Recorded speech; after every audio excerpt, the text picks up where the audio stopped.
어젯밤 몇 시에 잠드셨습니까? 혹시 새벽 2시, 3시까지 천장만 바라보며 뒤척이지는 않으셨습니까? 머릿속에서 떠나지 않는 생각들, 마음 한구석을 무겁게 짓누르는 걱정들이 잠을 허락하지 않았을 겁니다. 이것은 단순히 불면증이 아닙니다. 이것은 우리 시니어 세대가 지금 이 순간 겪고 있는 그 누구도 쉽게 말하지 못하는 깊은 불안의 신호입니다.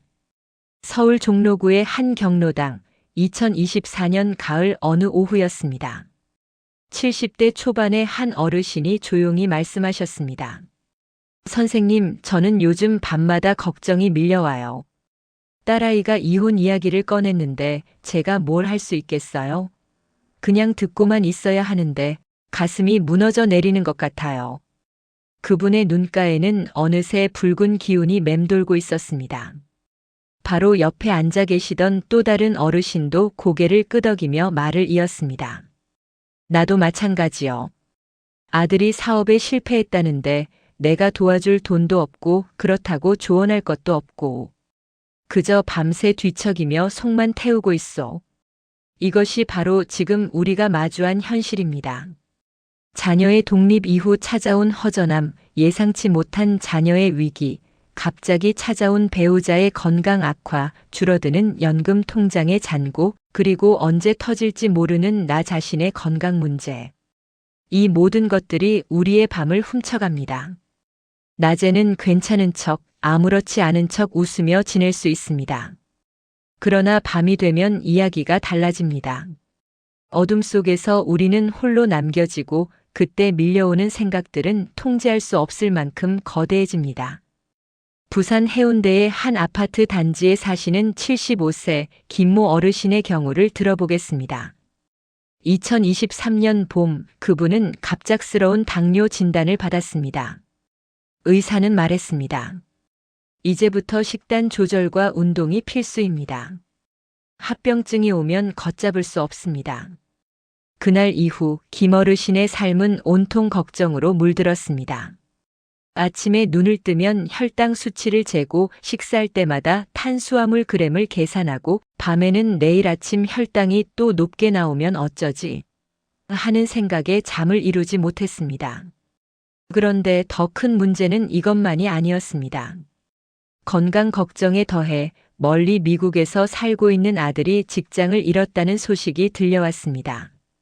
전화기 너머로 들려오는 아들의 침묵은 김어르신의 가슴을 더욱 무겁게 짓눌렀습니다.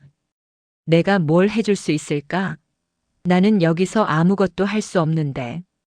대전 유성구의 한 실버타운에 계신 68세 박 모 어르신도 비슷한 고민을 털어놓으셨습니다.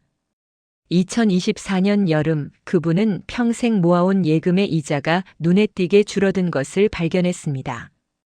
은행 직원은 이렇게 설명했습니다. 요즘 금리가 계속 변동하고 있어서요. 저희도 어쩔 수 없습니다. 박 어르신은 집으로 돌아오는 길 내내 생각에 잠겼습니다. 앞으로 10년, 20년을 더 살아야 하는데 이 돈으로 충분할까? 물가는 계속 오르는데 나는 더 이상 돈을 벌 수 없고 만약 큰 병이라도 걸리면 그날 밤 박 어르신은 새벽 4시까지 잠들지 못했습니다. 이처럼 우리의 걱정은 하나가 아닙니다. 건강, 자녀, 경제, 외로움, 그리고 언제 닥칠지 모르는 불확실한 미래. 이 모든 것들이 동시다발적으로 우리를 압박합니다. 그리고 우리는 이 걱정들 앞에서 점점 더 작아지고 무기력해지고 통제력을 잃어갑니다. 내일 아침 갑자기 찾아올 수 있는 불행 때문에 오늘 밤 잠을 설치고 있지는 않으십니까? 이 질문은 단순한 수사가 아닙니다. 이것은 지금 이 순간 대한민국 곳곳에서 수백만 명의 시니어들이 실제로 경험하고 있는 생생한 현실입니다. 그런데 여기서 우리가 반드시 짚고 넘어가야 할 중요한 지점이 있습니다. 이 모든 걱정들이 과연 진짜 걱정일까요? 아니면 우리가 스스로 만들어낸 가짜 걱정일까요? 더 정확히 말하자면 이 걱정들 중에서 우리가 실제로 무언가를 할 수 있는 것은 얼마나 되며 우리가 아무리 애를 써도 바꿀 수 없는 것은 또 얼마나 될까요? 이 질문에 제대로 답하지 못한 채 우리는 그저 모든 걱정을 한꺼번에 짊어지고 밤을 지새우고 있는 것은 아닐까요? 17세기 프랑스의 작은 마을 라에에서 태어난 한 철학자가 있었습니다. 그의 이름은 르네 데카르트. 1596년에 태어나 1650년에 생을 마감한 이 철학자는 평생 동안 단 하나의 질문에 매달렸습니다. 무엇이 진짜이고 무엇이 가짜인가? 그는 젊은 시절부터 세상의 모든 지식을 의심했습니다. 책에 쓰인 것들, 선생님들이 가르쳐 준 것들, 심지어 자신의 눈으로 본 것들조차 의심했습니다. 왜냐하면 그는 알았기 때문입니다. 우리가 당연하다고 믿는 것들 중 상당수가 사실은 불확실하고 흔들리며 때로는 완전히 잘못되었다는 것을 말입니다. 1619년 11월 10일 밤 독일의 한 작은 마을에서 데카르트는 난로 앞에 홀로 앉아 있었습니다. 그날 밤 그는 세 개의 꿈을 꾸었고 그 꿈 속에서 그는 깨달음을 얻었습니다. 그는 이렇게 기록했습니다. 나는 모든 것을 의심해야 한다. 그러나 의심하고 있는 나 자신만은 의심할 수 없다. 왜냐하면 의심한다는 것 자체가 내가 생각하고 있다는 증거이며 생각한다는 것은 곧 내가 존재한다는 증거이기 때문이다. 이것이 바로 그 유명한 나는 생각한다. 고로 나는 존재한다라는 명제의 탄생 순간이었습니다. 그런데 데카르트가 모든 것을 의심한 진짜 이유는 무엇이었을까요? 그것은 단순히 철학적 호기심 때문이 아니었습니다. 그는 불확실한 세상 속에서 흔들리지 않는 확실한 진리, 그 무엇도 흔들 수 없는 단단한 토대를 찾고 싶었던 것입니다. 그리고 그는 깨달았습니다. 세상의 모든 것은 흔들릴 수 있지만 생각하고 있는 나 자신만은 절대 흔들리지 않는다는 것을 말입니다. 이제 우리는 데카르트의 이 지혜를 빌려와야 합니다. 우리의 걱정거리들을 하나하나 꺼내어 책상 위에 펼쳐놓고 데카르트처럼 질문해야 합니다. 이것은 진짜 걱정인가, 가짜 걱정인가? 이것은 내가 바꿀 수 있는 것인가, 바꿀 수 없는 것인가? 이 질문이야말로 우리가 밤잠을 되찾고 마음의 평온을 회복하며 흔들리지 않는 노년을 살아가기 위한 첫 번째 단계입니다. 1641년 데카르트는 성찰이라는 책을 출판했습니다. 이 책에서 그는 자신의 의심의 방법을 체계적으로 정리했습니다. 그는 이렇게 썼습니다. 나는 감각을 통해 얻은 모든 지식을 의심한다. 왜냐하면 감각은 때때로 우리를 속이기 때문이다. 나는 수학적 진리조차 의심한다. 왜냐하면 꿈속에서도 나는 수학을 할 수 있기 때문이다. 그러나 단 하나 내가 지금 의심하고 있다는 사실, 생각하고 있다는 사실만큼은 의심할 수 없다. 이것이 바로 명증성의 규칙입니다. 절대적으로 명백하고 확실한 것만을 진리로 받아들이고 조금이라도 의심스러운 것은 일단 제쳐두는 것입니다. 우리의 걱정도 마찬가지입니다. 우리는 지금까지 모든 걱정을 동등하게 취급해왔습니다. 자녀의 문제도 걱정, 건강도 걱정, 경제도 걱정, 외로움도 걱정. 그러나 이 걱정들을 자세히 들여다보면 그 본질이 완전히 다르다는 것을 알 수 있습니다. 어떤 걱정은 내가 행동하면 바꿀 수 있는 것이고 어떤 걱정은 아무리 애를 써도 절대 바꿀 수 없는 것입니다. 그리고 우리가 밤잠을 설치는 진짜 이유는 바로 이 두 가지를 구분하지 못한 채 바꿀 수 없는 것에 귀중한 에너지를 쏟아붓고 있기 때문입니다. 인천 남동구의 한 복지관에서 만난 72세 최모 어르신은 이렇게 말씀하셨습니다. 저는 30년 동안 교사로 일했어요.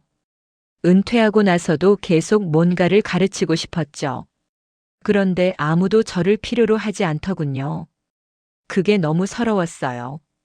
그래서 밤마다 생각했죠. 내가 뭘 잘못했나? 내가 왜 이렇게 쓸모없는 사람이 되었나?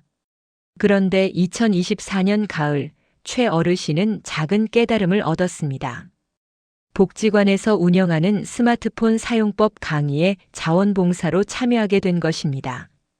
처음에는 내가 뭘 가르칠 수 있겠어? 하며 망설였지만 막상 시작해보니 자신보다 나이 많은 어르신들이 그분의 설명을 귀담아 들었습니다. 선생님 덕분에 손주한테 카톡 보낼 수 있게 됐어요. 이 한마디가 최 어르신의 마음을 완전히 바꿔놓았습니다. 이것이 바로 우리가 찾아야 할 지혜입니다. 내가 통제할 수 없는 거대한 세상의 흐름, 타인의 선택, 지나가버린 과거에 집착하는 대신 지금 이 순간 내가 할 수 있는 작은 것, 내 손으로 바꿀 수 있는 영역에 집중하는 것입니다. 데카르트는 이것을 명증적으로 확실한 것이라고 불렀습니다. 우리는 이것을 통제 가능한 영역이라고 부를 수 있습니다. 그렇다면 지금부터 우리는 함께 여행을 떠나야 합니다. 데카르트가 17세기 유럽의 혼란 속에서 확실한 진리를 찾아 나섰던 것처럼 우리도 21세기 노년의 불안 속에서 흔들리지 않는 마음의 평온을 찾아 나서야 합니다. 이 여행은 멀리 있지 않습니다. 바로 우리의 마음 속에 있습니다. 그리고 이 여행의 첫걸음은 바로 이것입니다. 무엇이 내 힘으로 바꿀 수 있는 것이고 무엇이 내 힘으로 바꿀 수 없는 것인가? 밤잠을 설치는 여러분, 이제 그 걱정의 목록을 하나하나 꺼내어 살펴볼 시간입니다. 종이 한 장과 펜을 준비하십시오. 그리고 데카르트가 난로 앞에 앉아 모든 것을 의심했던 것처럼 우리도 조용히 앉아 우리의 걱정을 의심해 봅시다. 그 걱정이 정말 걱정할 가치가 있는 것인지 아니면 우리가 쓸데없이 에너지를 낭비하고 있는 것인지 말입니다. 다음 이야기에서 우리는 바로 그 방법을 구체적으로 살펴볼 것입니다. 데카르트의 명증성의 규칙을 우리의 일상에 적용하여 걱정을 두 개의 명확한 영역으로 나누는 실용적인 지혜를 배워볼 것입니다. 그리고 그때 비로소 여러분은 깨닫게 될 것입니다. 우리가 진짜 통제해야 할 것은 세상이 아니라 바로 우리 자신의 마음이라는 것을 말입니다. 1628년 가을, 데카르트는 네덜란드 암스테르담의 한 조용한 서재에 앉아 있었습니다. 그의 책상 위에는 두껍게 쌓인 원고들이 놓여 있었고 그는 펜을 들어 이렇게 적기 시작했습니다. 진리에 도달하기 위해서는 일생에 한 번은 모든 것을 뿌리째 뒤엎고 처음부터 다시 시작해야 한다. 이것은 그의 저서 방법서설의 핵심 구절이 될 문장이었습니다. 1637년 출판된 이 책에서 데카르트는 4가지 규칙을 제시했습니다. 첫째, 명증적으로 참이라고 인식되지 않는 것은 결코 참으로 받아들이지 말 것. 둘째, 어려운 문제는 가능한 한 작은 부분으로 나눌 것. 셋째, 생각을 순서대로 이끌어갈 것. 넷째, 완전한 열거와 전반적인 검토를 할 것. 이 4가지 규칙 중에서 우리가 특히 주목해야 할 것은 바로 첫 번째와 두 번째 규칙입니다. 명증적으로 참이라는 것은 무엇을 의미할까요? 데카르트에게 그것은 조금의 의심도 없이 완전히 명백하고 확실한 것을 의미했습니다. 그는 이렇게 설명했습니다. 내가 아침에 창문을 열었을 때 해가 떠 있다고 해서 그것이 정말 해인지 확신할 수 있는가? 어쩌면 나는 꿈을 꾸고 있을 수도 있다. 어쩌면 누군가 나의 감각을 속이고 있을 수도 있다. 이처럼 그는 철저하게 의심했습니다. 그러나 단 한 가지만큼은 의심할 수 없었습니다. 바로 지금 이 순간 자신이 의심하고 있다는 사실, 생각하고 있다는 사실이었습니다. 이제 우리는 이 방법을 우리의 걱정에 적용해야 합니다. 광주 서구의 한 경로당에서 2024년 10월에 진행된 소그룹 모임이 있었습니다. 8명의 시니어들이 둥글게 모여 앉았고 진행자는 각자에게 흰 종이 한 장씩을 나누어 주었습니다. 지금 여러분을 가장 괴롭히는 걱정거리를 모두 적어보세요. 크든 작든 사소하든 심각하든 상관없습니다. 그냥 떠오르는 대로 적으시면 됩니다. 15분 동안 조용한 시간이 흘렀습니다. 어떤 분은 5가지를 적었고 어떤 분은 12가지를 적었습니다. 그중 한 분이 적은 목록을 함께 살펴봅시다. 74세 정모 어르신의 걱정 목록이었습니다. 딸이 회사에서 승진하지 못했다. 아들 내외가 자주 다툰다. 무릎 관절이 아프다. 요즘 기억력이 떨어진다. 연금이 생활비에 부족하다. 친구가 암 진단을 받았다. 아파트 관리비가 계속 오른다. 손주들이 나를 찾지 않는다. 배우자가 우울해 보인다. 늙어가는 내 모습이 싫다. 10가지의 걱정이었습니다. 정 어르신은 목록을 다 적고 나서 한숨을 쉬었습니다. 이렇게 적고 보니 더 답답하네요. 이걸 어떻게 다 해결해요? 진행자는 다시 말했습니다. 이제 이 목록을 2개의 세로 줄로 나누어 보겠습니다. 왼쪽에는 통제 가능이라고 쓰고 오른쪽에는 통제 불가능이라고 써주세요. 그리고 여러분의 걱정거리를 하나하나 읽으면서 질문하세요. 이것은 내 힘으로, 내 행동으로, 내 태도로 바꿀 수 있는 것인가? 만약 그렇다면 왼쪽에, 그렇지 않다면 오른쪽에 적으세요. 이 작업이 바로 데카르트가 말한 문제를 작은 부분으로 나누는 것입니다. 복잡하게 엉켜있는 걱정의 덩어리를 명확한 기준으로 분류하는 것입니다. 정 어르신은 천천히 자신의 목록을 다시 살펴보았습니다. 딸이 회사에서 승진하지 못했다. 이것은 딸의 직장, 딸의 능력, 딸의 상사, 그 회사의 인사 정책에 관한 것입니다. 정 어르신이 아무리 걱정하고 밤새 뒤척이고 속을 태워도 딸의 승진에는 아무런 영향을 미칠 수 없습니다. 통제 불가능. 오른쪽 칸에 적었습니다. 아들 내외가 자주 다툰다. 이것은 아들과 며느리 사이의 문제입니다. 두 사람의 성격, 두 사람의 관계, 두 사람의 선택입니다. 정 어르신이 중재하려 할수록 오히려 관계가 더 복잡해질 수 있습니다. 통제 불가능. 오른쪽에 적었습니다. 무릎 관절이 아프다. 이것은 어떨까요? 이미 닳아버린 연골을 되돌릴 수는 없습니다. 나이가 들면서 찾아오는 신체의 변화는 자연의 법칙입니다. 그러나 잠깐 여기서 멈춰야 합니다. 비록 연골을 새 것으로 바꿀 수는 없지만 통증을 관리하는 방법은 있습니다. 매일 가벼운 스트레칭을 할 수 있습니다. 병원에서 권한 운동을 꾸준히 할 수 있습니다. 체중을 줄여 무릎에 가해지는 부담을 덜 수 있습니다. 이것들은 모두 정 어르신이 직접 통제할 수 있는 것들입니다. 따라서 이 걱정은 다시 써야 합니다. 무릎 관절염 자체는 통제 불가능, 오른쪽. 그러나 무릎 통증 관리를 위한 나의 노력은 통제 가능, 왼쪽에 적었습니다. 이 작업을 하면서 정 어르신의 표정이 조금씩 변하기 시작했습니다. 요즘 기억력이 떨어진다. 노화로 인한 인지 기능의 변화 자체는 통제 불가능합니다. 그러나 두뇌 활동을 활발하게 하는 것, 예를 들어 매일 책을 읽거나 새로운 것을 배우거나 사람들과 대화하는 것은 통제 가능합니다. 실제로 서울대학교 의과대학 정신건강의학교실에서 2022년에 발표한 연구 논문에 따르면 65세 이상 노인 중 하루 30분 이상 독서나 글쓰기를 하는 그룹이 그렇지 않은 그룹보다 인지 기능 저하 속도가 평균 32% 느렸다고 합니다. 연금이 생활비에 부족하다. 연금 액수 자체는 이미 정해져 있습니다.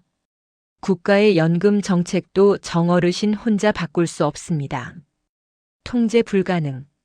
그러나 지출을 줄이는 방법, 작은 부업을 찾는 방법, 정부 지원금이나 복지 혜택을 알아보는 것은 통제 가능합니다.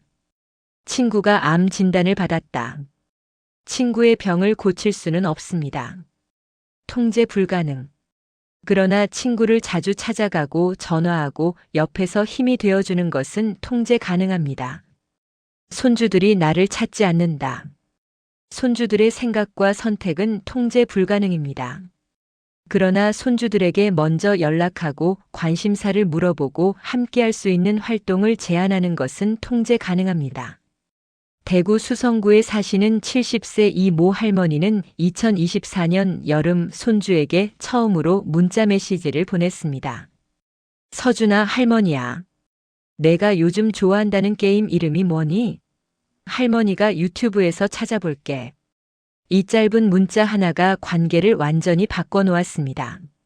손주는 깜짝 놀라며 전화를 걸어왔고 그날 이후 일주일에 한 번씩 할머니와 통화하는 습관이 생겼습니다. 이처럼 하나하나 분류하고 나자 정어르신의 목록은 완전히 달라졌습니다. 10가지 걱정 중에서 순수하게 통제 불가능한 것은 4가지였고 완전히 통제 가능한 것은 2가지였으며 나머지 4가지는 일부는 통제 불가능하지만 일부는 통제 가능한 것이었습니다. 정어르신은 놀란 표정으로 말했습니다. 그러니까 제가 지금까지 밤새 걱정했던 것들 중 절반은 제가 아무것도 할 수 없는 것들이었다는 말씀이신가요? 바로 그것입니다. 1644년 데카르트는 철학의 원리라는 책에서 이렇게 썼습니다. 우리는 우리 힘으로 할 수 있는 것과 할 수 없는 것을 명확히 구분해야 한다. 할 수 없는 것에 대해 걱정하는 것은 우리의 의지를 약하게 만들고 우리의 평온을 빼앗아간다. 이것은 단순한 철학적 사색이 아닙니다. 이것은 우리의 정신 에너지를 어디에 쏟아야 하는지를 알려주는 실용적인 지혜입니다. 전주 완산구의 한 노인복지관에서 2023년 겨울에 진행된 6주 프로그램이 있었습니다. 걱정 분류 훈련이라는 이름의 프로그램이었는데 참가자들은 매주 한 번씩 모여서 자신의 걱정 목록을 작성하고 분류하고 통제 가능한 영역에 대해서는 구체적인 실행 계획을 세웠습니다. 프로그램이 끝날 무렵 참가자들의 수면 시간이 평균 1시간 반 늘어났고 불안 척도가 평균 40% 감소했다는 결과가 나왔습니다. 이것은 단지 심리적 위안이 아니라 뇌과학적으로도 설명이 가능한 현상입니다. 서울대학교 심리학과에서 2021년에 발표한 연구에 따르면 통제 불가능한 상황에 대해 반복적으로 걱정할 때 우리 뇌의 편도체라는 부분이 과도하게 활성화됩니다. 편도체는 공포와 불안을 담당하는 부위입니다. 반면 통제 가능한 일에 집중하고 실제로 행동할 때는 전전두엽 피질이 활성화되면서 편도체의 활동을 억제합니다. 즉, 우리가 통제 가능한 영역에 집중하는 것만으로도 뇌의 구조적 변화가 일어나며 불안이 실제로 줄어든다는 것입니다. 그렇다면 우리는 어떻게 해야 할까요? 먼저 지금 당장 종이와 펜을 준비하십시오. 데카르트가 1628년 암스테르담 서재에서 했던 것처럼 우리도 조용한 공간에 앉아 이 작업을 시작해야 합니다. 종이 위에 세로로 선을 하나 긋고 왼쪽에는 통제 가능이라고 쓰고 오른쪽에는 통제 불가능이라고 쓰십시오. 그리고 지금 여러분의 머릿속을 떠돌고 있는 걱정거리들을 하나하나 적어 보십시오. 큰 걱정, 작은 걱정, 막연한 걱정, 구체적인 걱정 모두 적으십시오. 다 적었다면 이제 각 걱정에 대해 질문하십시오. 이것은 내 행동으로 바꿀 수 있는가? 만약 답이 아니오라면 그것은 통제 불가능한 영역입니다. 타인의 선택, 과거에 일어난 일, 세상의 큰 흐름, 자연의 법칙은 모두 여기에 속합니다. 만약 답이 예라면 구체적으로 무엇을 할 수 있는지 적으십시오.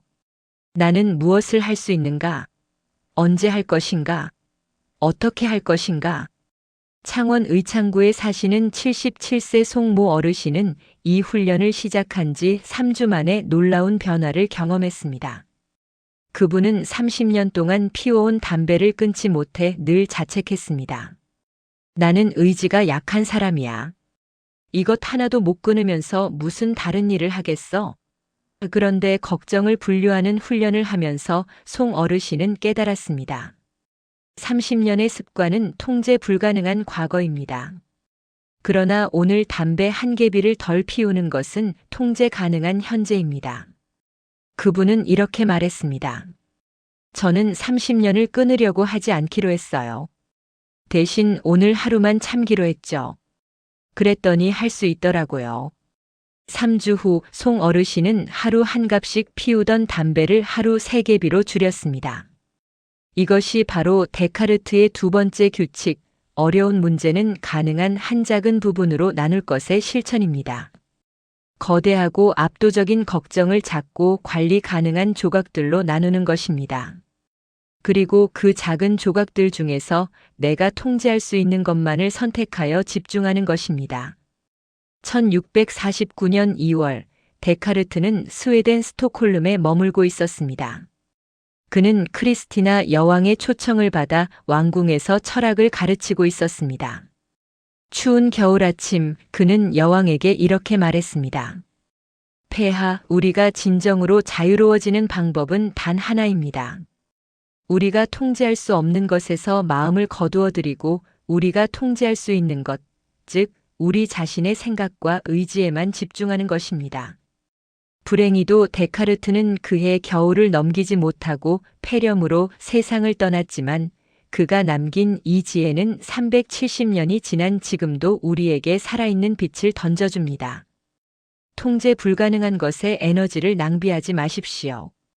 그것은 마치 빗속에서 우산 없이 하늘을 향해 소리치는 것과 같습니다. 비는 계속 내릴 것이고 여러분은 그저 목이 쉬고 몸만 젖을 뿐입니다. 대신 우산을 찾으십시오. 그것이 바로 통제 가능한 영역에 집중하는 것입니다. 그리고 그 작은 선택, 그 작은 행동이 쌓여갈 때 여러분은 비로소 깨닫게 될 것입니다. 평온은 세상이 변해서 오는 것이 아니라 내가 바뀌어서 오는 것임을 말입니다.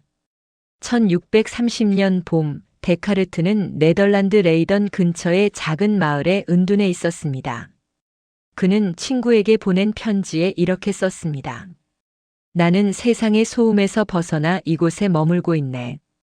사람들이 무엇을 하든 세상이 어떻게 돌아가든 나는 내 생각과 내 연구에만 집중하고 있네. 이것이야말로 진정한 자유라네.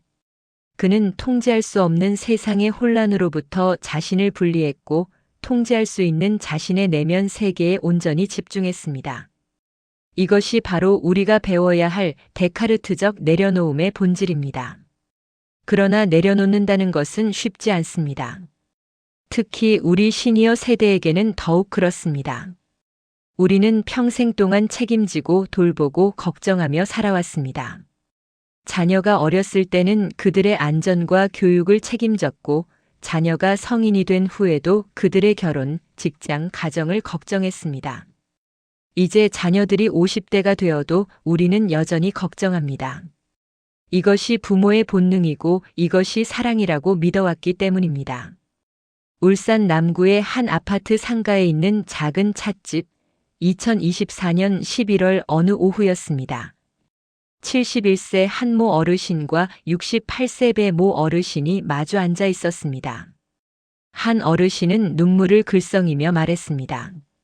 내 딸이 남편한테 맞고 산다는 걸 알았어요.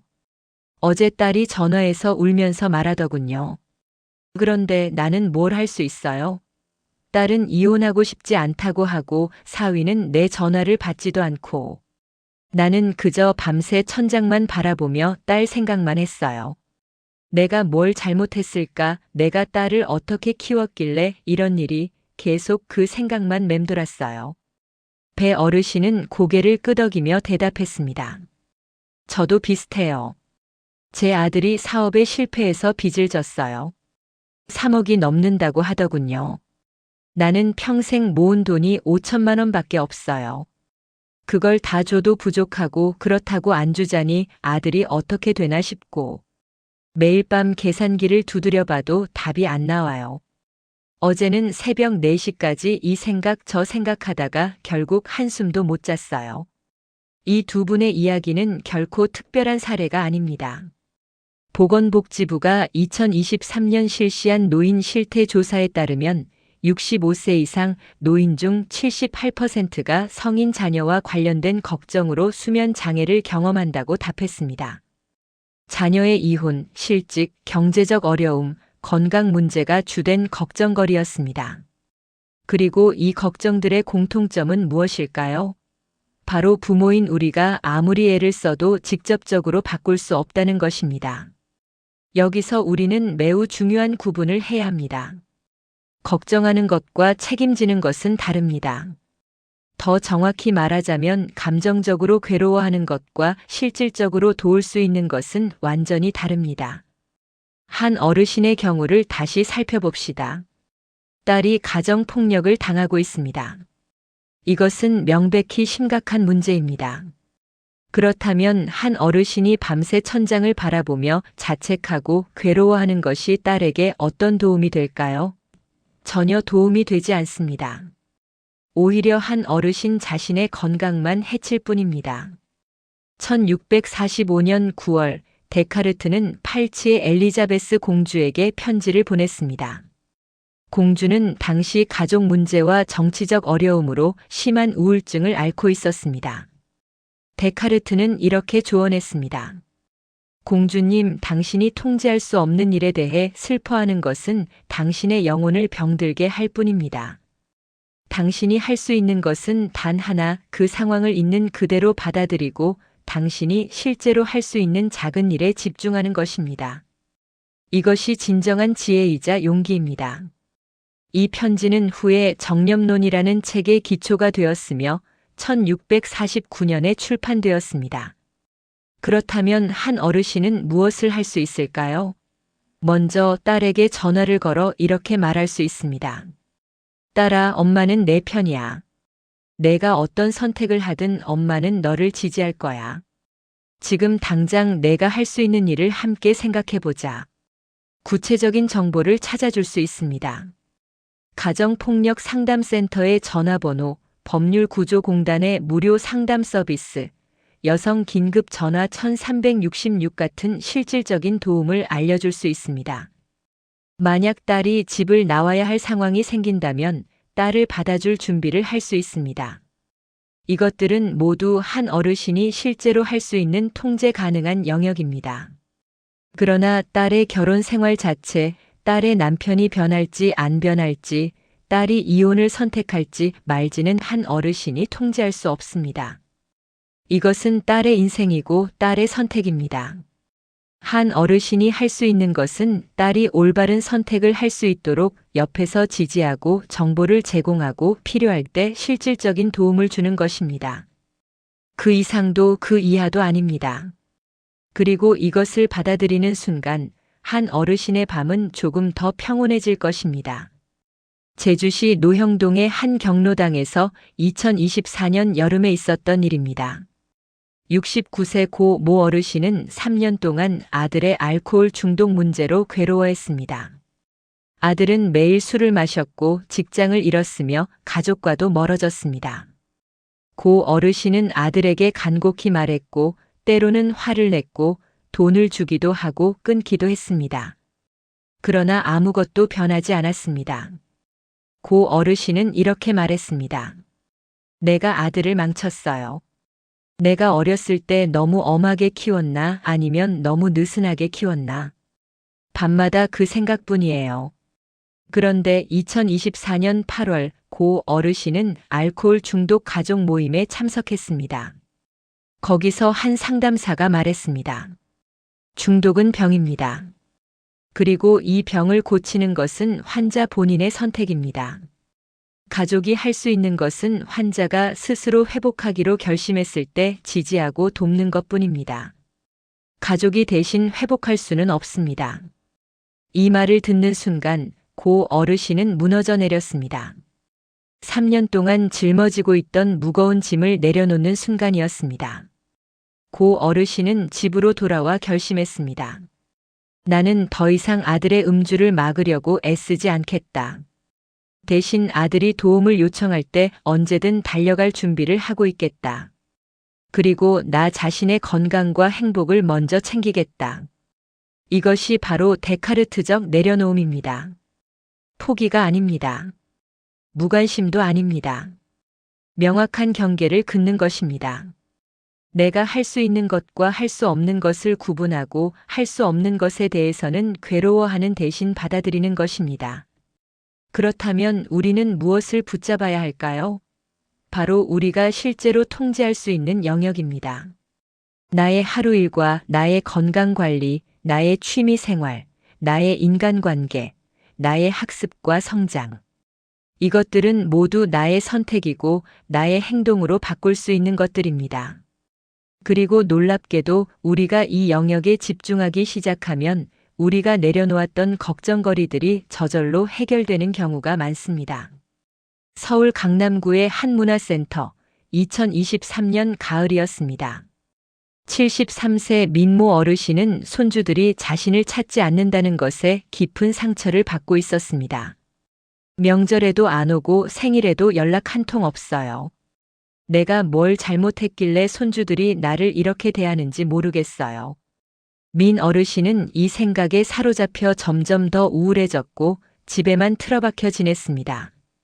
그런데 친구의 권유로 문화센터의 스마트폰 활용 강좌에 참여하게 되었습니다. 처음에는 내가 이 나이에 무슨 스마트폰을 배워? 하며 망설였지만 막상 시작해보니 재미있었습니다. 사진 찍는 법, 동영상 편집하는 법, SNS 사용법을 배웠습니다. 그리고 민 어르신은 생각했습니다. 손주들이 나를 찾지 않는다면 내가 손주들의 세계로 들어가면 되지 않을까? 민 어르신은 인스타그램 계정을 만들었습니다. 매일 아침 동네 공원을 산책하며 찍은 꽃 사진, 점심에 만든 음식 사진, 저녁에 읽은 책 사진을 올리기 시작했습니다. 처음에는 아무도 보지 않았습니다. 그러나 민 어르신은 개의치 않았습니다. 이것은 손주들을 위한 것이 아니라 자신을 위한 것이었으니까요. 사진을 찍으면서 평범한 일상이 특별해졌습니다. 글을 쓰면서 자신의 생각을 정리하게 되었습니다. 3개월이 지났을 때 고등학생인 손녀에게서 메시지가 왔습니다. 할머니, 인스타 진짜 멋있어요. 친구들한테 자랑했어요. 우리 할머니 감성 최고래요. 그날 이후 손녀는 일주일에 한 번씩 할머니의 게시물에 댓글을 달았고 때로는 할머니에게 사진 찍는 팁을 물어보기도 했습니다. 민 어르신은 깨달았습니다. 손주들이 나를 찾아오기를 기다리는 것은 통제 불가능한 영역이었습니다. 그러나 내가 손주들과 소통할 수 있는 방법을 배우고 내 삶을 풍요롭게 만드는 것은 통제 가능한 영역이었습니다. 강원도 원주시의 한 노인대학 2024년 봄 학기였습니다. 76세 임모 어르신은 배우자의 치매 진단을 받고 절망에 빠져 있었습니다. 의사는 말했습니다. 앞으로 증상이 점점 나빠질 것입니다. 가족들이 각오하셔야 합니다. 임 어르신은 집으로 돌아와 며칠 동안 울기만 했습니다. 우리 둘이 함께 여행도 다니고 손주들과 시간도 보내고 싶었는데 이제 다 끝이구나. 그러나 한 달 후 임 어르신은 치매 환자 가족 지원 프로그램에 참여했습니다. 거기서 배웠습니다. 치매를 치료할 수는 없지만 진행을 늦추는 방법은 있다는 것을. 매일 규칙적인 일과를 유지하고 간단한 인지 훈련을 하고 함께 산책하고 익숙한 음악을 듣는 것이 도움이 된다는 것을. 임 어르신은 매일 아침 9시에 배우자와 함께 일어나 아침 식사를 했습니다. 10시에는 함께 동네를 30분 산책했습니다. 오후에는 옛날 사진을 보며 이야기를 나눴습니다. 저녁에는 배우자가 좋아하던 트로트 음악을 함께 들었습니다. 3개월 후 담당 의사가 말했습니다. 증상이 예상보다 천천히 진행되고 있습니다. 뭔가 특별히 하신 게 있으신가요? 임 어르신은 대답했습니다. 특별한 건 없어요. 그냥 우리가 할 수 있는 것을 매일 했을 뿐이에요. 임 어르신은 배우자의 치매를 고치는 것이라는 불가능한 목표를 내려놓았습니다. 대신 배우자와 함께 오늘 하루를 의미 있게 보내는 것이라는 실천 가능한 목표를 붙잡았습니다. 그리고 그 작은 선택이 기적을 만들어냈습니다. 1647년 데카르트는 정념론을 집필하면서 이렇게 썼습니다. 우리의 정념, 즉 감정은 통제할 수 없습니다. 슬픔이 밀려올 때 슬픔을 막을 수는 없습니다. 그러나 우리는 그 슬픔에 어떻게 반응할지를 선택할 수 있습니다. 슬픔에 휩쓸려 무너질 것인가 아니면 슬픔을 인정하되 내가 할 수 있는 일에 집중할 것인가. 이 선택이야말로 우리에게 주어진 진정한 자유입니다. 놓아주는 것은 사랑을 버리는 것이 아닙니다. 오히려 더 깊은 사랑입니다. 자녀가 자신의 인생을 살아갈 수 있도록 믿고 기다려주는 것, 배우자가 병들었을 때 완벽한 치료 대신 함께 있어주는 것, 손주들이 자신의 방식으로 나를 사랑할 수 있도록 공간을 주는 것. 이것이 진정한 사랑이고 진정한 지혜입니다. 그리고 붙잡는 것은 이기심이 아닙니다. 나 자신을 돌보고 나의 시간을 가치 있게 보내고 나의 성장에 투자하는 것은 오히려 주변 사람들에게 가장 큰 선물입니다. 건강하고 평온한 부모, 활력 있고 주체적인 조부모가 가족에게 얼마나 큰 힘이 되는지 우리는 알고 있습니다. 부산 해운대구의 한 실버 카페, 2024년 10월이었습니다. 6명의 시니어들이 모여 자신들의 경험을 나눴습니다. 그들은 모두 통제 불가능한 걱정을 내려놓고 통제 가능한 실천에 집중하기 시작한 사람들이었습니다. 한 분은 말했습니다. 처음에는 죄책감이 들었어요. 자식 걱정을 내려놓는 게 나쁜 부모 같았거든요. 그런데 이제 알아요. 걱정하는 것과 돕는 것은 다르다는 걸. 나는 더 이상 밤새 걱정하지 않아요. 대신 자식이 진짜 도움을 요청할 때 힘이 될 수 있도록 나 자신을 건강하게 유지하고 있어요. 또 다른 분은 이렇게 말했습니다. 나는 70년을 살면서 처음으로 내 인생을 살고 있어요. 전에는 남편 인생, 자식 인생만 신경 썼거든요. 지금은 매일 아침 일어나서 묻습니다. 오늘 나는 뭘 하고 싶지? 그리고 그걸 해요. 산책도 하고 책도 읽고 친구도 만나고. 이렇게 사니까 자식들이 오히려 더 자주 연락해요. 엄마, 요즘 밝아 보이세요 하면서요. 놓아줄 것은 놓아주십시오. 그것은 포기가 아니라 지혜입니다. 붙잡을 것은 단단히 붙잡으십시오. 그것은 이기심이 아니라 책임입니다. 자신의 평온과 행복을 지키는 것, 그것이야말로 노년에 우리에게 주어진 가장 중요한 의무입니다. 그리고 그 평온 속에서 우리는 비로소 진정으로 사랑하는 사람들을 도울 수 있는 힘을 얻게 될 것입니다. 1637년 6월 데카르트는 방법서설의 마지막 장을 쓰면서 이렇게 기록했습니다. 나는 더 이상 세상이 나를 어떻게 평가하는지에 관심이 없다. 나는 단지 내 생각이 올바른지 내 행동이 정직한지만을 묻는다. 왜냐하면 이것만이 내가 확실히 알 수 있고 통제할 수 있는 것이기 때문이다. 이 문장에는 깊은 통찰이 담겨 있습니다. 데카르트는 외부의 불확실한 세상이 아니라 내면의 확실한 나 자신을 믿기로 결심한 것입니다. 그리고 바로 이것이 우리가 지금 배워야 할 핵심입니다. 우리는 지금까지 걱정을 분류하고 통제 불가능한 것을 내려놓는 방법을 배웠습니다. 그러나 단순히 내려놓는 것만으로는 충분하지 않습니다. 비워진 공간을 채워야 합니다. 그 공간을 무엇으로 채울까요? 바로 지금 여기에서 내가 할 수 있는 작은 성취로 채워야 합니다. 이것이야말로 흔들리는 노년에 다시 뿌리를 내리고 자기 확신을 회복하는 유일한 방법입니다. 대구 중구의 한 복지관, 2024년 1월이었습니다. 새해 첫 모임에서 사회복지사는 참가자들에게 물었습니다. 올해 여러분의 목표가 무엇입니까? 70대 초반의 한 어르신이 손을 들고 말했습니다. 건강해지고 싶어요. 자식들한테 짐이 되지 않고 싶어요. 행복하게 살고 싶어요. 사회복지사가 다시 물었습니다. 좋습니다. 그렇다면 구체적으로 내일 아침 일어나서 무엇을 하실 건가요? 어르신은 잠시 멈칫하더니 대답했습니다. 글쎄요, 그냥 건강해지면 되는 거 아닌가요? 이것이 바로 우리가 빠지기 쉬운 함정입니다. 추상적이고 거대한 목표를 세우지만 구체적이고 작은 행동으로 옮기지 못하는 것입니다. 건강해지기, 행복하게 살기, 자식에게 짐이 되지 않기는 모두 좋은 바람입니다. 그러나 이것들은 목표가 아닙니다. 이것들은 결과입니다. 우리에게 필요한 것은 바로 오늘, 지금 이 순간 실천할 수 있는 구체적인 행동입니다. 1640년 데카르트는 친구 메르센에게 편지를 보냈습니다.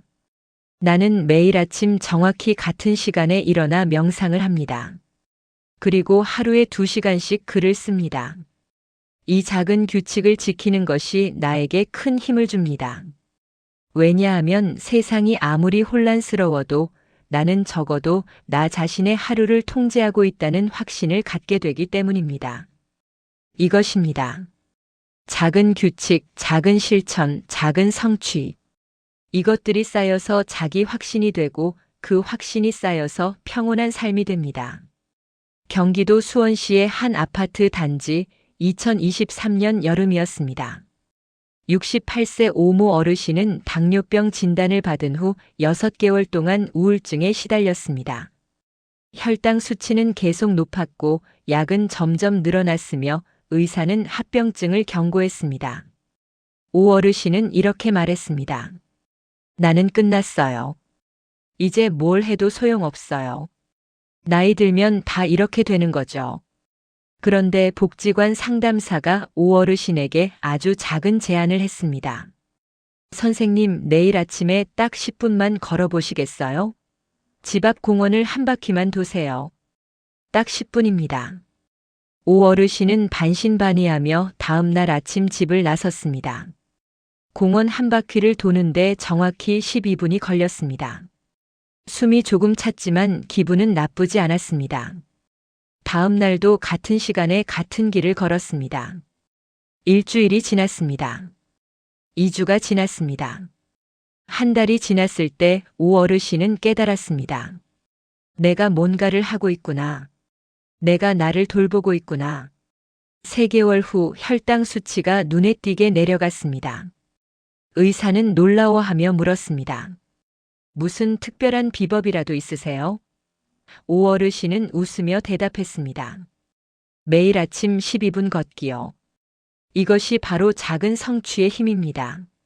서울대학교 심리학과 김교수 연구팀이 2022년에 발표한 논문에 따르면 노인들이 매일 작은 목표를 설정하고 달성하는 훈련을 6주 동안 했을 때 자기 효능감이 평균 58% 증가했고 우울 증상은 평균 41% 감소했다고 합니다.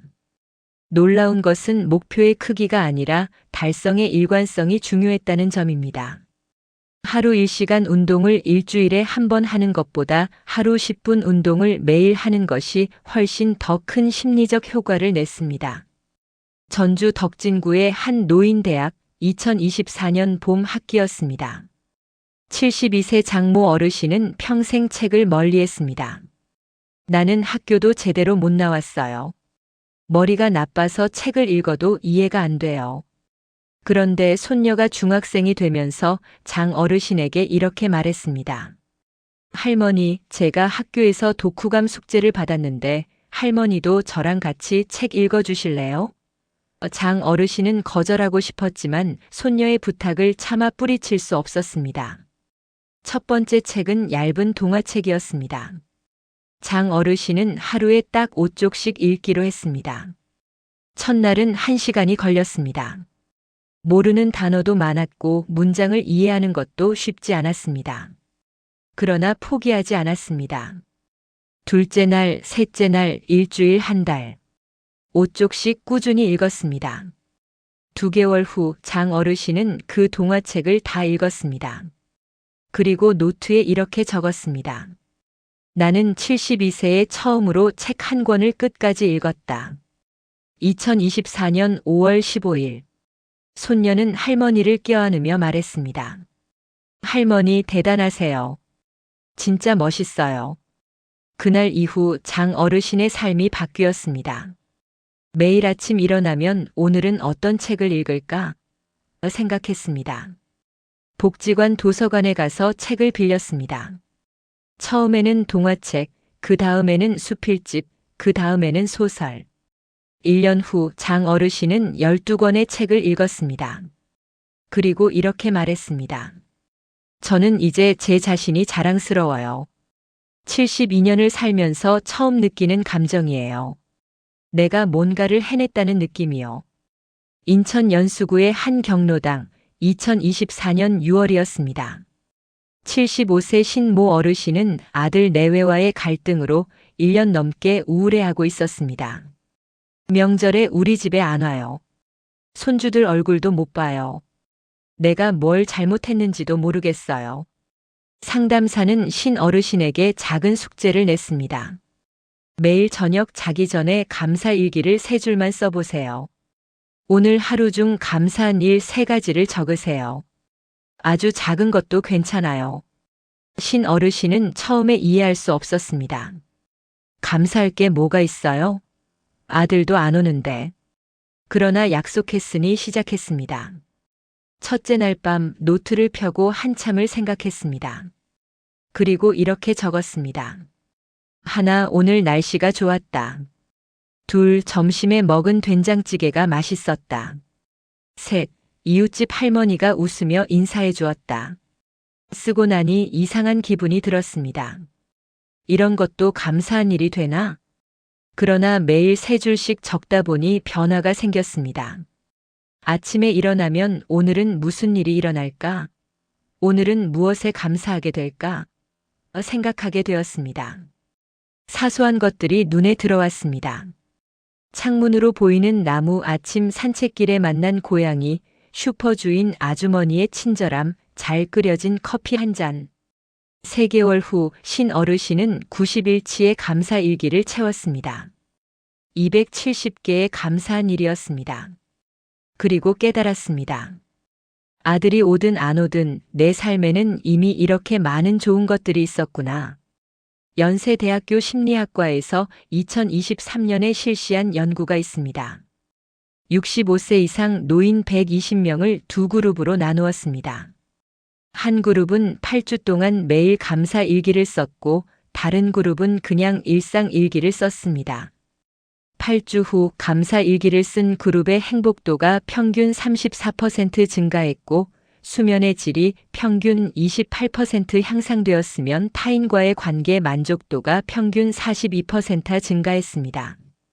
놀라운 것은 객관적인 삶의 조건은 아무것도 바뀌지 않았다는 점입니다. 단지 관점이 바뀌었을 뿐입니다. 1642년 데카르트는 성찰에서 이렇게 썼습니다. 나는 생각한다. 고로 나는 존재한다. 이것은 내가 확실히 알 수 있는 유일한 진리다. 그리고 이 진리로부터 나는 또 다른 확신을 얻는다. 내가 생각을 통제할 수 있다면 나는 내 존재의 의미도 스스로 만들어갈 수 있다는 것을. 이것이 핵심입니다. 우리는 세상을 통제할 수 없습니다. 자녀의 선택도 건강의 모든 것도 경제 상황도 통제할 수 없습니다. 그러나 우리는 우리의 생각을 통제할 수 있고 우리의 행동을 선택할 수 있으며 우리의 하루를 의미 있게 만들 수 있습니다. 광주 광산구의 한 실버타운 2024년 9월이었습니다. 매주 월요일 오전 10시 8명의 시니어들이 모여 작은 성취 나누기 모임을 가졌습니다. 규칙은 간단했습니다. 지난주에 자신이 달성한 작은 목표를 이야기하고 이번 주에 새로운 작은 목표를 발표하는 것입니다. 한 분은 말했습니다. 저는 지난주에 매일 아침 물 1컵을 마시기로 했어요. 7일 중 6일 성공했어요. 이번 주는 7일 다 성공하는 게 목표예요. 다른 분은 이렇게 말했습니다. 저는 손주에게 일주일에 1번 문자 보내기가 목표였어요. 성공했어요. 손주가 답장도 보내줬어요. 이번 주는 전화도 1번 해볼 거예요. 또 다른 분은 말했습니다. 저는 30년 만에 치과에 갔어요. 무서웠지만 갔어요. 치료 예약도 했어요. 이번 주는 예약된 날에 꼭 갈 거예요. 이 작은 성취들을 나누는 동안 방 안의 분위기가 밝아졌습니다. 누군가 박수를 쳤고 다른 사람들도 함께 박수를 쳤습니다. 이것이 바로 자기 확신이 만들어지는 과정입니다. 거창한 목표가 아닙니다. 10분 걷기, 5쪽 읽기, 3줄 쓰기, 한 통의 문자, 한 컵의 물. 이 작은 것들이 모여서 나는 할 수 있다는 확신이 됩니다. 그리고 그 확신이 쌓여서 나는 내 삶을 통제하고 있다는 평온이 됩니다. 부산 사하구의 한 공원, 2024년 10월 어느 아침이었습니다. 70세 최모 어르신은 매일 아침 6시에 이 공원에 왔습니다. 벤치에 앉아 일출을 봤습니다. 그리고 노트에 이렇게 적었습니다. 2024년 10월 23일 수요일. 오늘로 200일째 일출을 봤다. 비가 와도 추워도 몸이 아파도 왔다. 나는 약속을 지켰다. 나는 나를 믿을 수 있다. 최 어르신은 1년 전만 해도 매일 밤 불안에 시달렸습니다. 자녀 걱정, 건강 걱정, 돈 걱정. 그러나 지금은 다릅니다. 여전히 걱정은 있지만 그 걱정이 삶을 지배하지 않습니다. 왜냐하면 매일 아침 최 어르신은 스스로에게 증명하기 때문입니다. 나는 내가 결정한 것을 할 수 있는 사람이다. 1649년 2월 데카르트가 스웨덴에서 생의 마지막 날들을 보낼 때 그는 크리스티나 여왕에게 이렇게 말했습니다. 폐하, 진정한 행복은 외부에서 오지 않습니다. 그것은 내면에서 우리가 우리 자신을 통제하고 있다는 확신에서 옵니다. 작은 일이라도 좋습니다. 매일 무언가를 결심하고 그것을 실천하십시오. 그것이 쌓이면 당신은 어떤 불행 앞에서도 흔들리지 않는 힘을 갖게 될 것입니다. 지금 여러분의 손에는 펜이 있고 앞에는 종이가 있습니다. 내일 아침 일어나서 할 단 하나의 작은 일을 적으십시오. 10분 걷기, 5쪽 읽기, 3줄 쓰기, 한 통의 전화, 한 번의 스트레칭. 무엇이든 좋습니다. 단 반드시 지킬 수 있을 만큼 작아야 합니다. 그리고 내일 그것을 하십시오. 모레도 하십시오. 일주일 후, 한 달 후, 석 달 후 여러분은 깨닫게 될 것입니다. 세상은 여전히 불확실하지만 나는 더 이상 흔들리지 않는다는 것을.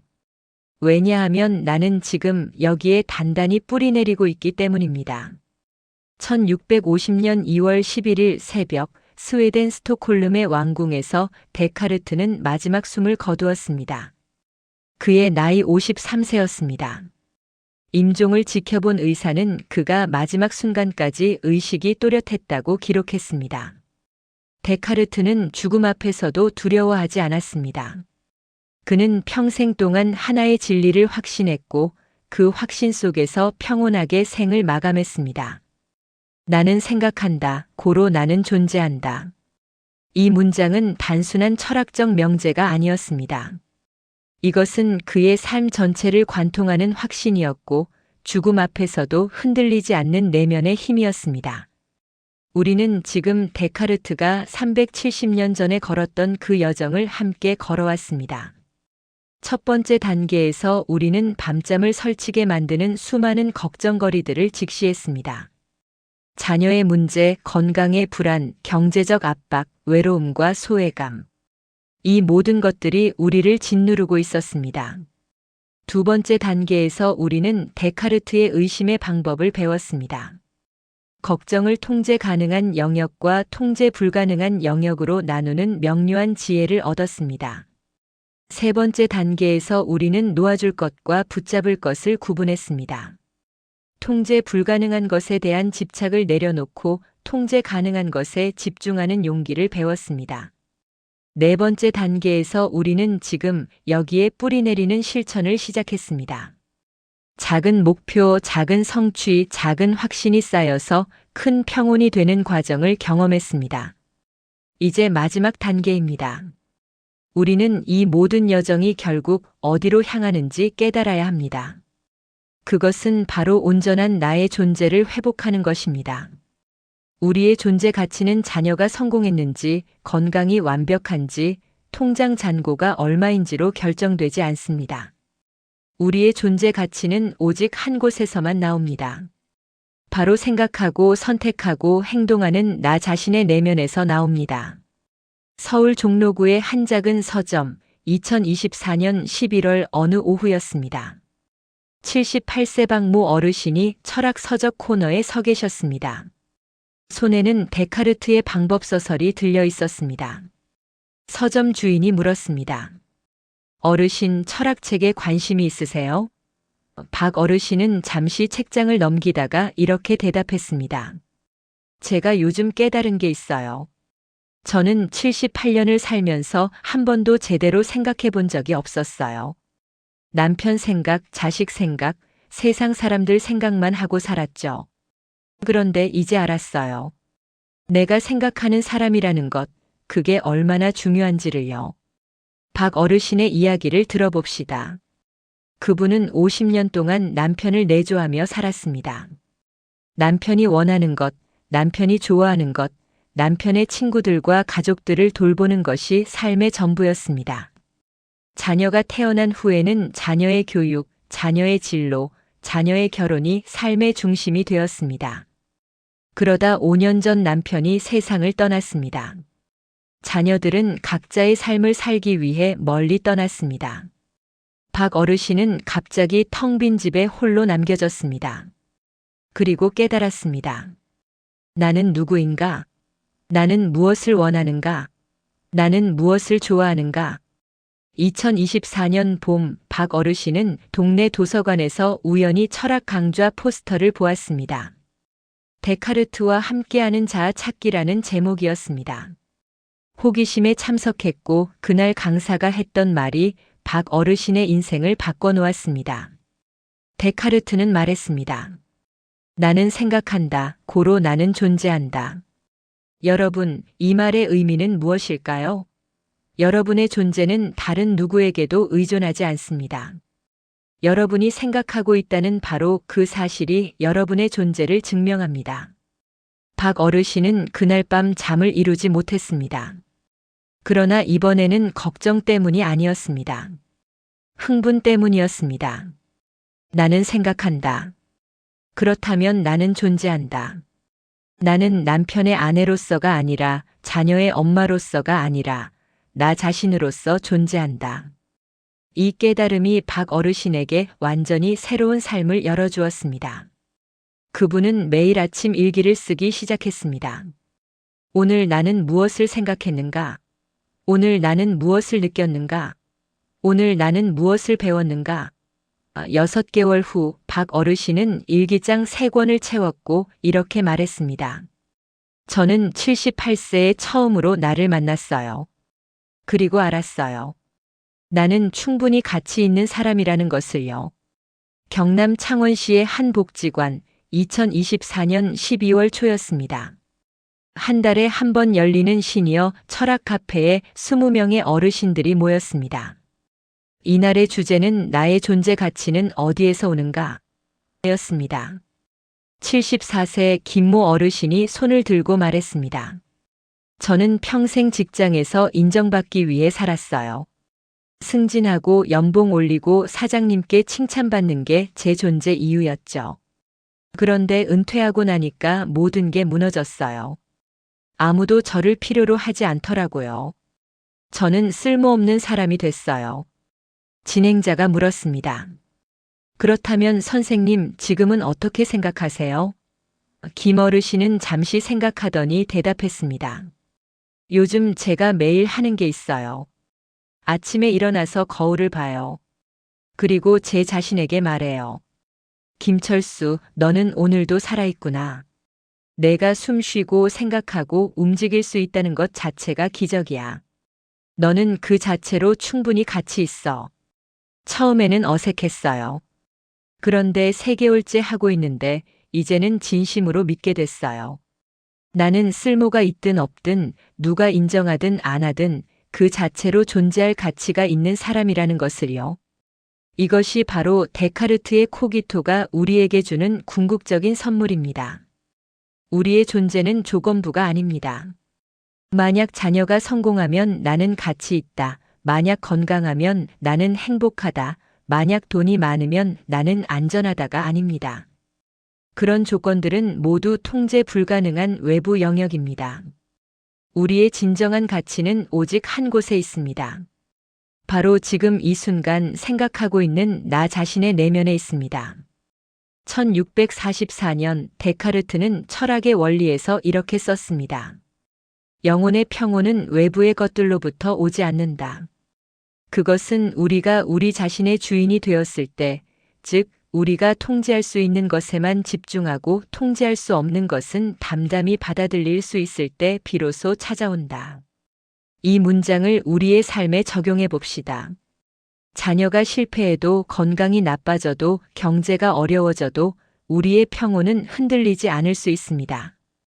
왜냐하면 그 평온은 외부 조건에 의존하지 않기 때문입니다. 그 평온은 우리가 매일 아침 일어나 스스로에게 묻는 질문에서 나옵니다. 오늘 나는 무엇을 할 것인가?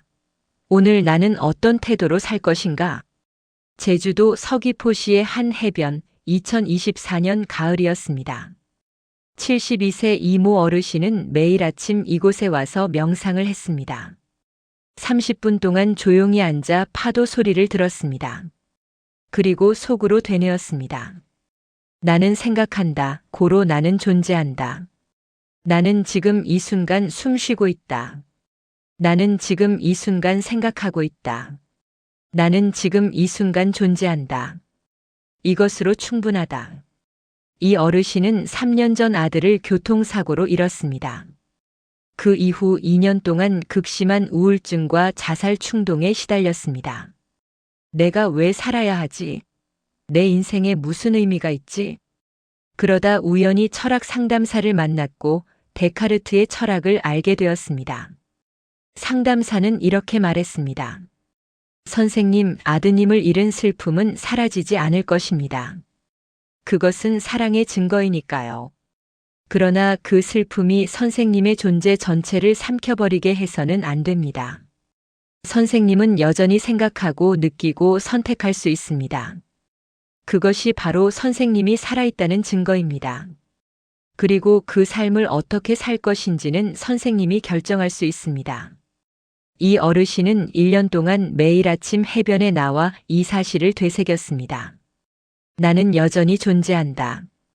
그리고 나는 오늘 하루를 의미 있게 살 것을 선택한다. 대한노인회가 2024년 실시한 설문조사가 있습니다. 65세 이상 노인 3,000명을 대상으로 당신의 삶의 의미는 무엇입니까? 라고 물었습니다. 가장 많은 답변은 자녀의 행복이었고, 두 번째는 건강 유지였으며, 세 번째는 경제적 안정이었습니다. 그런데 이 세 가지는 모두 통제 불가능하거나 불확실한 영역입니다. 자녀의 행복은 자녀가 결정하는 것이고 건강은 나이가 들수록 불가피하게 약해지며 경제적 안정은 수많은 외부 요인의 영향을 받습니다. 만약 우리의 삶의 의미가 이런 불확실한 것들에 달려 있다면 우리는 영원히 불안할 수밖에 없습니다. 그러나 데카르트는 다른 답을 제시합니다. 삶의 의미는 외부에서 주어지는 것이 아니라 내부에서 만들어지는 것입니다. 우리가 매일 생각하고 선택하고 행동하는 그 과정 자체가 의미입니다. 나는 오늘 산책을 선택했다. 나는 오늘 책을 읽었다. 나는 오늘 친구에게 전화했다. 나는 오늘 감사일기를 썼다. 이 작은 선택들이 쌓여서 나의 삶이 되고 나의 존재가 됩니다. 그리고 그 존재는 누가 뭐라고 하든 세상이 어떻게 변하든 절대 흔들리지 않습니다. 부산 해운대구의 한 요양병원 2024년 12월 초였습니다. 85세 최모 어르신은 중풍으로 반신이 마비된 채 누워 계셨습니다. 말도 제대로 할 수 없었고 혼자서는 움직일 수도 없었습니다. 많은 사람들은 저 어르신은 이제 끝이야. 식물인간이나 다름없어라고 말했습니다. 그러나 최 어르신의 눈은 살아 있었습니다. 간호사가 매일 아침 와서 물었습니다. 어르신, 오늘 기분은 어떠세요? 최 어르신은 눈을 한번 깜빡였습니다. 예스라는 뜻이었습니다. 창문을 열어드릴까요? 다시 한번 깜빡였습니다. 간호사가 창문을 열자 아침 햇살이 들어왔습니다. 최 어르신은 눈을 감고 그 햇살을 느꼈습니다. 그리고 생각했습니다. 나는 지금 따뜻함을 느끼고 있다. 나는 지금 생각하고 있다. 나는 지금 살아있다. 이것이 진정한 존엄입니다. 우리의 존엄은 우리가 무엇을 할 수 있는지에 달려있지 않습니다. 우리의 존엄은 우리가 생각하고 느끼고 존재한다는 바로 그 사실에서 나옵니다. 데카르트가 370년 전에 발견한 이 진리는 오늘날에도 우리가 가장 약하고 무력할 때조차도 여전히 빛을 발합니다. 이제 우리의 여정이 끝나갑니다. 그러나 이것은 끝이 아니라 시작입니다. 오늘 밤 여러분이 잠자리에 들 때 천장을 바라보며 걱정에 잠기는 대신 이렇게 속삭여 보십시오. 나는 생각한다. 고로 나는 존재한다. 나의 존재는 어떤 외부 조건에도 의존하지 않는다. 나는 통제할 수 없는 것은 담담히 내려놓는다. 나는 통제할 수 있는 것, 즉 나의 생각과 태도와 행동에 집중한다. 내일 아침 나는 작은 것 하나를 선택하고 실천할 것이다. 그리고 그 작은 실천이 쌓여서 나는 흔들리지 않는 평온에 이를 것이다. 당신이 통제할 수 있는 유일한 것은 당신의 마음과 태도입니다. 그곳에 집중하십시오. 세상은 여전히 불확실하고 자녀는 여전히 자신의 길을 갈 것이며 건강은 여전히 변화할 것이고 경제는 여전히 요동칠 것입니다. 그러나 그 모든 것들 한가운데서 당신은 고요히 서 있을 수 있습니다. 왜냐하면 당신은 알고 있기 때문입니다. 당신의 평온은 외부에서 오는 것이 아니라 내면에서 나온다는 것을. 당신은 생각하는 존재이고 선택하는 존재이며 그 자체로 완전하고 가치 있는 존재라는 것을 말입니다. 이것이 바로 데카르트가 우리에게 남긴 가장 큰 선물입니다. 흔들리지 않는 마음, 온전한 나의 존재. 이제 그것은 당신의 것입니다.